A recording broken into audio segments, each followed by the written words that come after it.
In this video, I'm going to be discussing the benefits and drawbacks of hybrid training, as well as who it's for and perhaps who it's not for. What's going on YouTube, it's Jason, and today we're going to be discussing hybrid training. Now, for those of you that have been around the fitness industry for long enough, you know that every few years something new comes up, some new fad, and of late, hybrid training is definitely the hot thing that everybody is talking about. And this is essentially a training that combines all modalities of training. So it combines strength, endurance, and functional training to make people better, more rounded athletes. In this video, I'm going to be discussing the benefits and drawbacks of hybrid training, as well as who it's for and perhaps who it's not for. So the first benefit often cited is that hybrid training reduces the risk of injury. By not focusing on one thing at a time, you're essentially doing a bit of everything, and so you're not doing too much volume on just one thing. For example, when someone's doing a bodybuilding style program, they're hammering their body to try and produce more muscle gains. When you're doing a bit of muscle gains, a bit of endurance, a bit of maybe pull-ups and plyometrics, you're spreading your risk, and so in theory, you are less likely to get injured. The second benefit is a mental one, and that is perceived motivation. Because you're mixing things up constantly, people are much less likely to get bored with their training routine, and therefore, in theory, they are more likely to stick to it when they do hybrid training. The third benefit is that hybrid training, in theory, is more time efficient. Because you're able to combine multiple disciplines, you are in theory able to benefit from the best of both worlds without investing the typical time that it would normally take to progress in said area.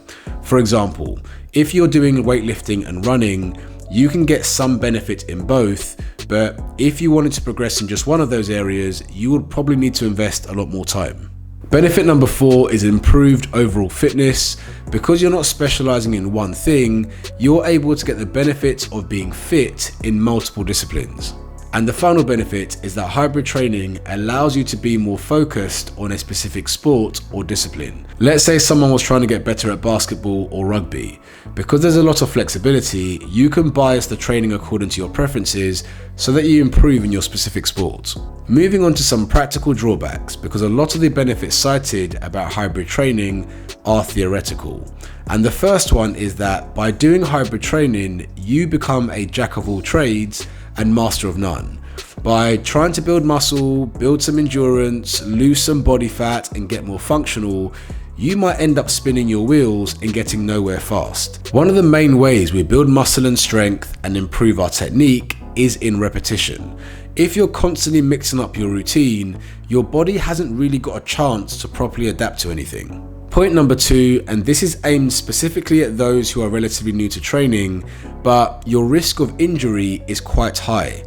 When you haven't built up a proper level of conditioning through getting good at something, it can be too much too soon, and a lot of people do risk getting injured. Drawback number 3 is that you need to prepare for a busy training schedule. If you think you are trying to touch every single discipline, and so most of these hybrid programs are based around a 4 to 5 day training week.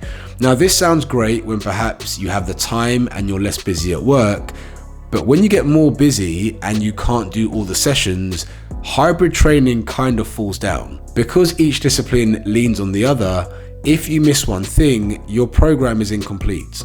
Point number 4, the body composition benefits are overstated. A lot of people sell hybrid training based on this idea that you can build muscle and lose fat and progress in all these other areas at the same time.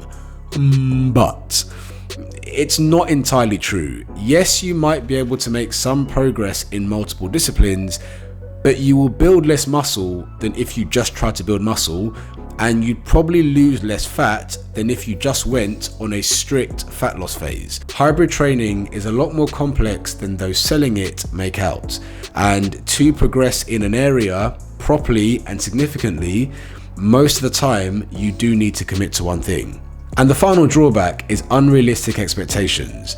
Those that sell hybrid training often sell it like this new revolutionary way of training that gives you all the benefits of muscle building, all the benefits of fat loss, with the endurance and functionality and power that come with other training disciplines. But The reality is, most of these people selling hybrid training didn't build their physiques and strength that way.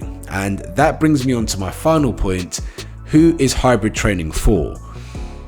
I would say, in my experience, based on what I've seen and the literature, hybrid training strongly favors people that are intermediate to advanced. Just like everything in the fitness industry, a lot of these programs that you're sold aren't the programs that said person selling used to build their own physique and strength. They've done their whatever they've done for 5 to 10 years, built a decent physique and base of fitness, and they switched to hybrid later on in their training career. When you're starting out and you are 3 months into your training journey and you haven't even got results doing the basics, switching to hybrid training will likely take you backwards. And that's why I recommend, if you're brand new to training and you haven't built a foundation of strength, muscle mass, fitness and endurance, hybrid training is probably not suitable for you. You'd be much better off trying to build a decent physique, trying to get your strength up, trying to build a good level of conditioning, and then later on, once you've specialized, if you want to go on to other things, then you can do that. Let's say you went to university, you came out, and every 6 months you were getting a new job in a new industry. Someone will look at your CV in like 10 years time and be like, what on earth are you actually good at? And you're gonna find out that you're just babbling because you're essentially spread thin, doing a bit of this and a bit of that. You never actually became an expert in any particular field. And this is the difficult thing. A lot of these guys that are selling the hybrid programs are chiseled. They've got physiques that have a lot of muscle and quite low body fat. If you're someone without much muscle, focus on muscle building first. If you're someone whose body fat is too high, focus on fat loss first. Don't get excited and swept away by all the hype. Get good at something. Actually see results and progress, learn your body.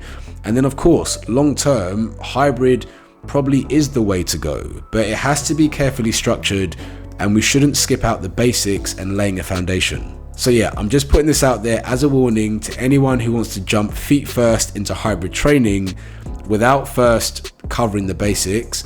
It's probably best you wait a little bit, if you ask me, till you build something decent, and then, as I said before, you can fill your boots.